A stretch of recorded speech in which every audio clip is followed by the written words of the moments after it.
అసలు ఇప్పుడు for example ఫోరేజర్స్ ఉన్నారంటే కొన్ని స్పీసీస్ మీద డిపెండ్ అయ్యేవాడు బతికేయడానికి.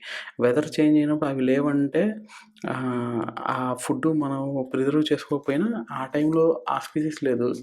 ఉన్న వింటర్ సీజన్‌లో వేరే స్పీసీస్ ఉంది. ఆ స్పీసీస్ ఏదైతే ఉందో దాన్ని బట్టి అతను ఫుడ్ గ్యాదర్ చేసి తింటా వచ్చేవాడనమాట. సో, ఈ ఫార్మింగ్ సొసైటీస్ అంతా కూడా most of the bulk of calorie intake వచ్చి ఈ డొమెస్టికేటెడ్ ప్లాంట్స్ నుంచే రావడం స్టార్ట్ అయ్యాయి. కొత్తవొచ్చేది. సో, దానివల్ల మాల్ న్యూట్రిషన్ అనేది స్టార్ట్ అయింది. ఏవి? Wheat, potato, rice.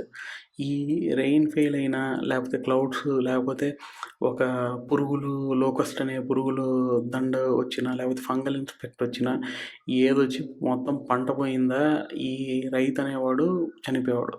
ఎలాగా ఒకళ్ళిద్దరు కాదు, గుంపులు గుంపులుగా చనిపోయేవాళ్ళు. ఒక హంటర్ గ్యాదర్స్ ఉన్నప్పుడు కొంతమంది చనిపోయేవాళ్ళు కానీ మొత్తం పోయేవాట.